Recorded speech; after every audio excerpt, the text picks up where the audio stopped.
Hello friends and fellow gamers, it's MKxJUMP here, and today Magic Stone Sword and shields have been adjusted. We alluded to this last week when I first found out it was happening, but today we see this update in its full.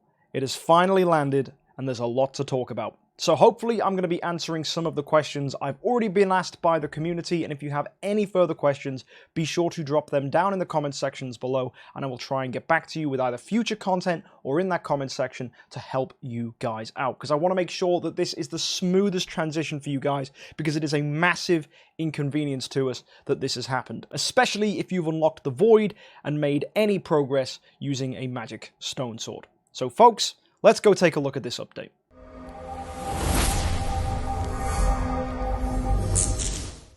First, a quick history lesson. Why has this update taken place? Well, very simply, you can abuse Magic Stone Sword alongside shields, or at least you used to be able to basically make a hero like Inosuke pretty much invincible. Magic Stone Sword would mean you only take damage equal to a portion of your HP, and shields would scale with your attack. So what you would do is make a hero have as much attack as possible whilst having as little HP as possible, so that their shields were massive and a portion of their HP was tiny, so that basically the damage happening to this shield was minuscule, so these shields would never drop, basically making a hero like Inosuke or heroes that are buffed by Fiona pretty much invincible. Well, now that's all been changed, and as we can see, DH Games are compensating us 2,000 gems. Doesn't really sound like a lot, to be honest, because a lot of people panicked and tried to push different stages in the Void Vortex just so they could have it done before this happened, and that would have cost them tens of thousands of gems. However, for those of you that potentially did that, if you go and take a look at the additional compensation, if you have unlocked the Gate of the Void, DH Games are aware you could have been affected by this and giving us an additional 8,000 gems. So that is 10,000 gems for free to say sorry, which it's okay, but it's not phenomenal, especially considering how many gems people have spent. If you've seen recently though, there were people that would even rebirth their pets, as I saw in one of my account reviews I did last week. And rebirthing that pet was basically done to give a massive attack bonus to their heroes without touching any of the HP bonuses that a pet would give, basically adding to this exploit you could do with the Magic Stone Sword. It was a great idea, but cost them hundreds and hundreds of millions of gold to make that rebirth happen, and in the end it doesn't seem like it was worth it anymore.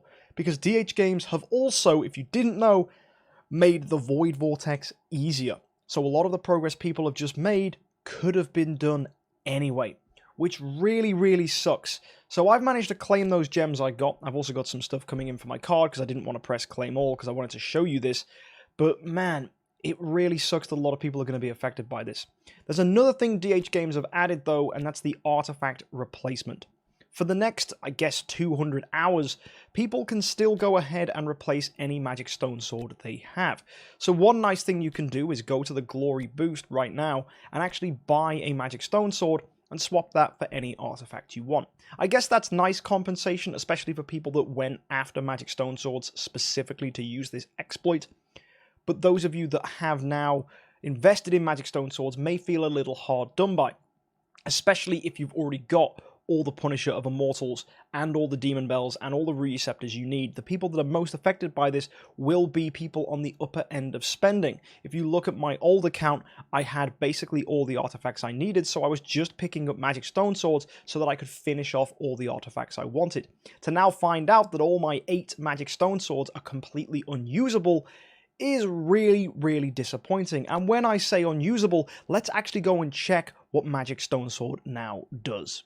As you can see, they have changed the way Magic Stone Sword works. Basically, it used to mean you could only take damage equal to a percentage of your max HP. In this case, with this fully upgraded version, they've changed that now to 20% of the wearer's max HP. However, the thing that really sucks about this is this new clause. This damage that is offset will not exceed 100% of the wearer's HP. Which means that if the damage reduction that you will do to that damage is greater than your max HP, you will only reduce an amount equal to your max HP.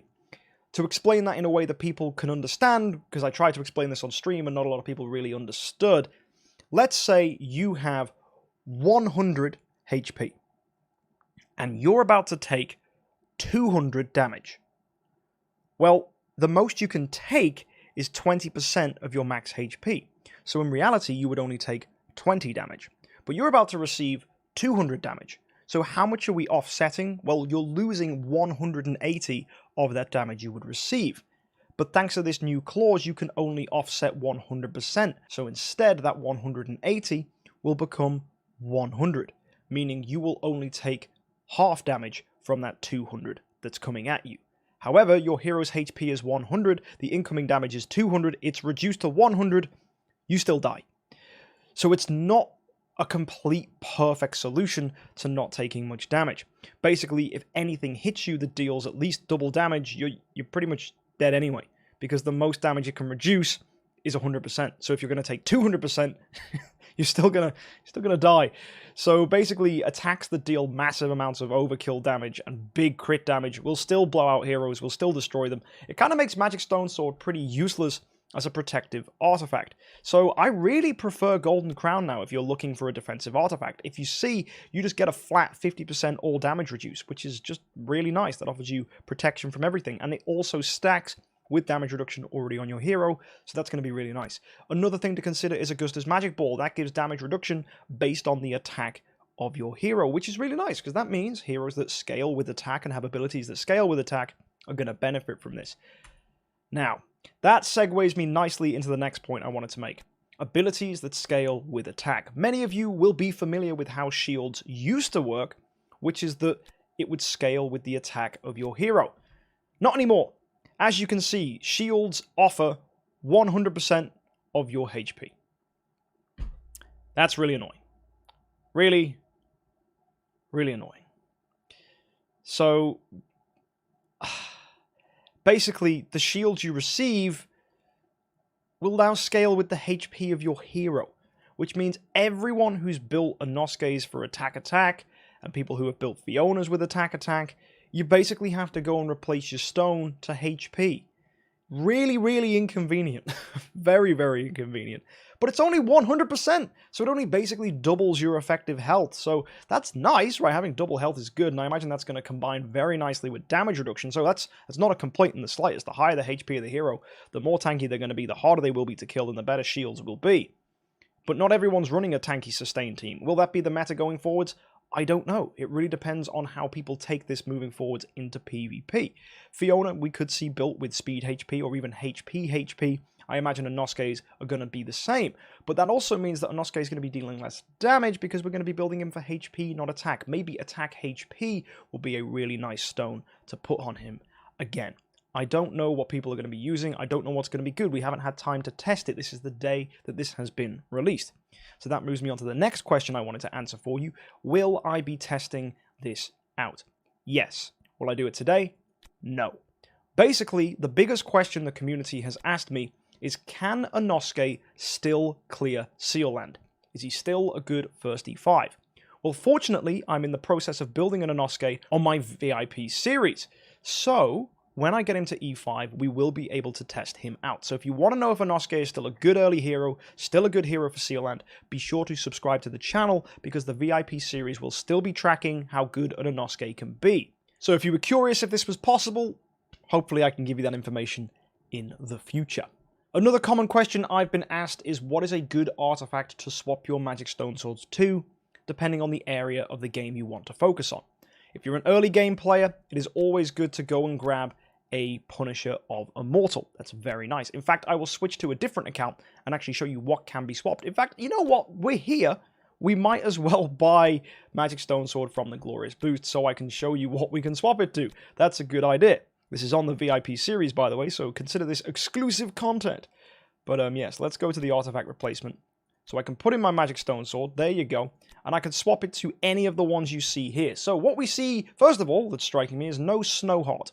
I did say it would be nice if Snowheart would have been offered, but it seems DH Games aren't doing that, so I guess that's perfectly fine. But yeah, a little disappointing. I know a lot of people were after Snowheart, but there you go, it's not available. Either way, though, if we go and take a look, Demon Bell's here, Antlers Cane, Punisher, Augustus Magic Ball, Kiss of Ghost, Candy Cane, Wildfire Torch, Golden Crown, and Rui Scepter.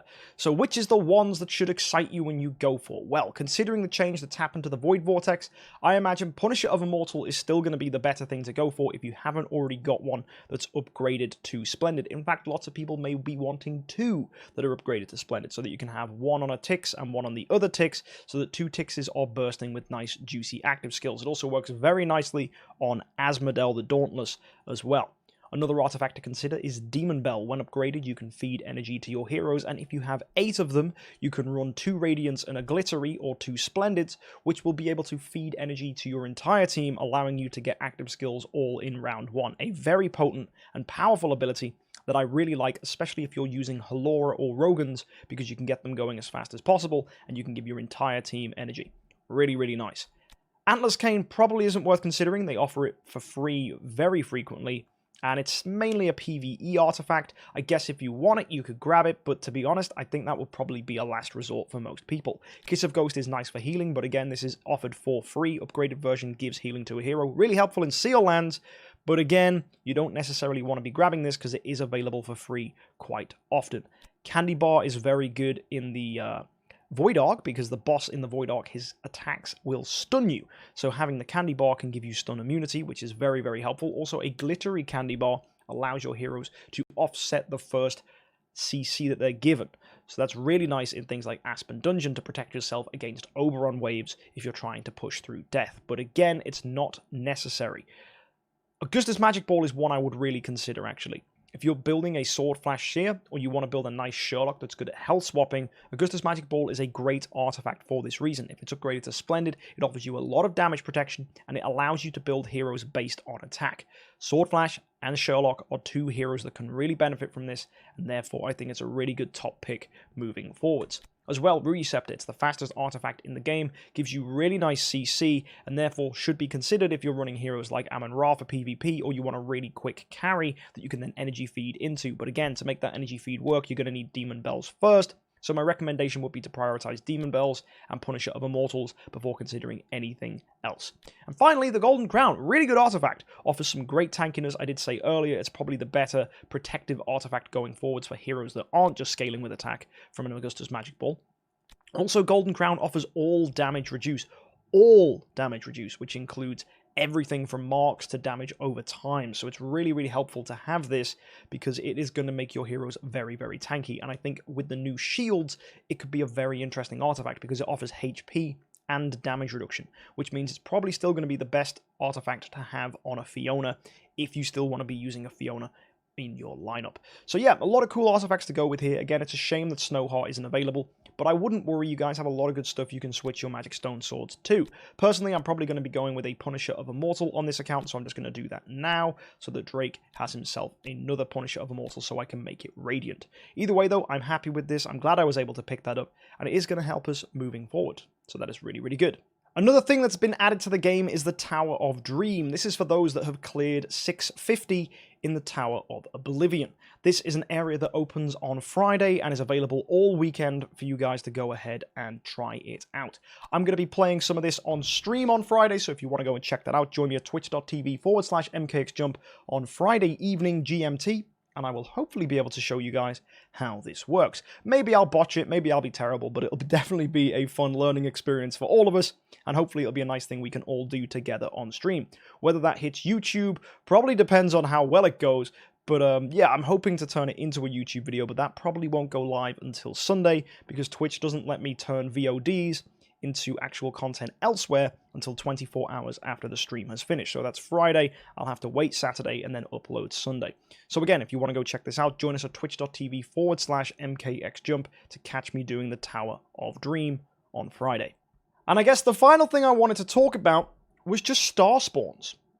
As you can see on my old account, I have a lot of star spawns, many of which we kept at level 1 just because I didn't want to increase the fixed HP that they offer, mainly because this would conflict with the Inosuke cheese strategy where you use Magic Stone Sword alongside Inosuke to basically do the thing that caused this entire update in the first place. Now, I've mentioned it many, many times in many, many videos. I explained it at the start of this video, so hopefully you should understand that giving HP to Inosuke is a bad idea. But now that that's been removed from the game, feel free. upgrade them. It really doesn't matter what star spawns you end up with now. It's going to be very nice that we can have fixed HP on our teams. It's probably going to make a lot more teams in many, many game modes a lot more daunting and a lot more terrifying. It's going to make these guys, like the Spirit of Transcendence and the Spirit of Splendor, definitely the better two guys to go ahead and have. The Assassin Star Spawn is still also really good with MAME, so that's really nice. I'm glad we were able to pick that up on my VIP series. But yeah, generally, you're going to have some really good chances to get your Star Spawns upgraded, and you don't need to worry anymore. There's no more prioritizing Inosuke cheese. And also, DH Games have decided to make the Realms Gate even easier for us, and in fact, they've increased the max corruption. I believe you can get it all the way up to 120 now, but I might be wrong, because it says Void Corruption is maxed. Yeah, there you go. Look, the initial Void Corruption is at 10 by default. Whenever you complete a level using the highest Void Corruption possible, its max level will increase by 1 up to 120. So I got all this to 100, but now 120 is the new max. So we can potentially push this further in the future. But then again, this isn't an account I'm really using. The other thing worth considering is the Void Vortex has been made easier. So a lot of these modes should be much smoother to clear. So I will be doing that at some point with you guys over on Twitch as well, to hopefully see just how far we can go in the Void Vortex now.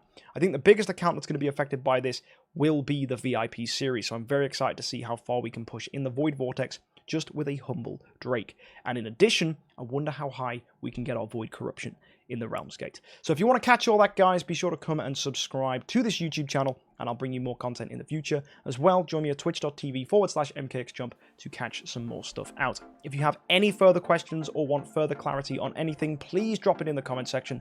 I look forward to reading your stuff down there. Until next time, guys, it's been an absolute pleasure. Happy idling, and good luck with this event.